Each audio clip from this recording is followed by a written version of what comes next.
Genesis chapter 41. Now it happened at the end of 2 full years that Pharaoh had a dream, and behold, he was standing by the Nile. And lo, from the Nile there came up 7 cows, sleek and fat, and they grazed in the marsh grass. Then behold, 7 other cows came up after them from the Nile, ugly and gaunt, and they stood by the other cows on the bank of the Nile.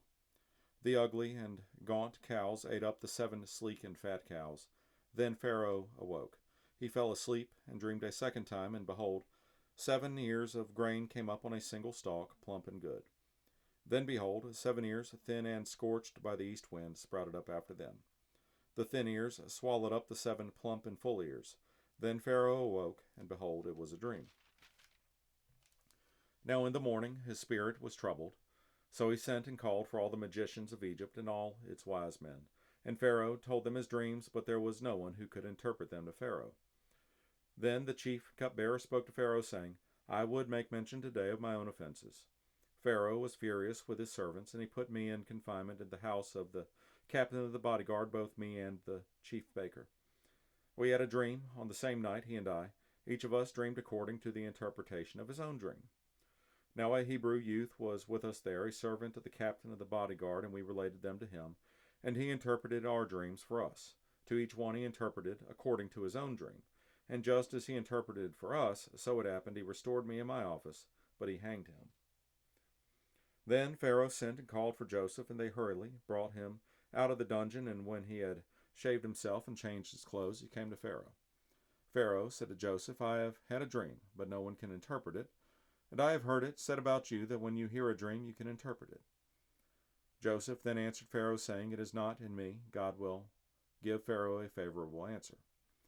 So Pharaoh spoke to Joseph in my dream. Behold, I was standing on the bank of the Nile. Behold, 7 cows, fat and sleek, came up out of the Nile, and they grazed in the marsh grass. 7 other cows came up after them, poor and very ugly and gaunt, such as I had never seen for ugliness in all the land of Egypt.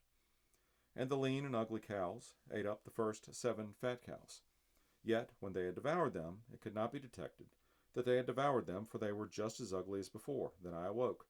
I saw also in my dream, and behold, 7 ears, full and good, came up on a single stalk, and lo, 7 ears, withered, thin, and scorched by the east wind, sprouted up after them.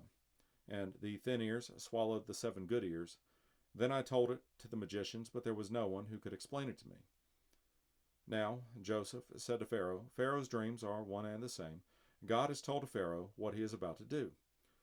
The 7 good cows are 7 years, and the 7 good ears are 7 years. The dreams are one and the same. The 7 lean and ugly cows that came up after them are 7 years, and the 7 thin ears, scorched by the east wind, will be 7 years of famine. It is as I have spoken to Pharaoh. God has shown to Pharaoh what he is about to do. Behold, 7 years of great abundance are coming in all the land of Egypt. And after them 7 years of famine will come, and all the abundance will be forgotten in the land of Egypt, and the famine will ravage the land. So the abundance will be unknown in the land because of that subsequent famine, for it will be very severe. Now as for the repeating of the dream to Pharaoh twice, it means that the matter is determined by God, and God will quickly bring it about. Now let Pharaoh look for a man discerning and wise, and set him over the land of Egypt. Let Pharaoh take action to appoint overseers in charge of the land, and let him exact a fifth of the produce of the land of Egypt in the 7 years of abundance. Then let them gather all the food of these good years that are coming, and store up the grain for food in the cities under Pharaoh's authority, and let them guard it. Let the food become as a reserve for the land for the 7 years of famine, which will occur in the land of Egypt, so that the land will not perish during the famine. Now the proposal seemed good to Pharaoh and to all his servants. Then Pharaoh said to his servants, Can we find a man like this in whom is a divine spirit? So Pharaoh said to Joseph, Since God has informed you of all this, there is no one so discerning and wise as you are. You shall be over my house, and according to your command, all my people shall do homage. Only in the throne I will be greater than you. Pharaoh said to Joseph, See, I have set you over all the land of Egypt. Then Pharaoh took off his signet ring from his hand and put it on Joseph's hand, and clothed him in garments of fine linen, and put the gold necklace around his neck. He had him ride in his 2nd chariot, and they proclaimed before him, Bow the knee, and he set him over all the land of Egypt. Moreover, Pharaoh said to Joseph, "Though I am Pharaoh, yet without your permission no one shall raise his hand or foot in all the land of Egypt." Then Pharaoh named Joseph Zaphenath-Paneah, and he gave him Asenath, the daughter of Potiphera, priest of On, as his wife, and Joseph went forth over the land of Egypt. Now Joseph was 30 years old when he stood before Pharaoh, king of Egypt. And Joseph went out from the presence of Pharaoh and went through all the land of Egypt. During the 7 years of plenty, the land brought forth abundantly, so he gathered all the food of these 7 years which occurred in the land of Egypt and placed the food in the cities. He placed in every city the food from its own surrounding fields. Thus Joseph stored up grain in great abundance, like the sand of the sea, until he stopped measuring it, for it was beyond measure. Now, before the year of famine came, 2 sons were born to Joseph, whom Asenath, the daughter of Potiphera, priest of On, bore to him.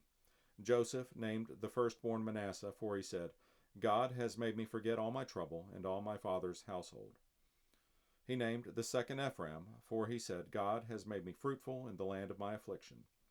When the 7 years of plenty which had been in the land of Egypt came to an end, and the 7 years of famine began to come, just as Joseph had said, then there was famine in all the lands, but in all the land of Egypt there was bread. So, when all the land of Egypt was famished, the people cried out to Pharaoh for bread, and Pharaoh said to all the Egyptians, "Go to Joseph, whatever he says to you, you shall do." When the famine was spread over all the face of the earth, then Joseph opened all the storehouses and sold to the Egyptians, and the famine was severe in the land of Egypt. The people of all the earth came to Egypt to buy grain from Joseph, because the famine was severe in all the earth.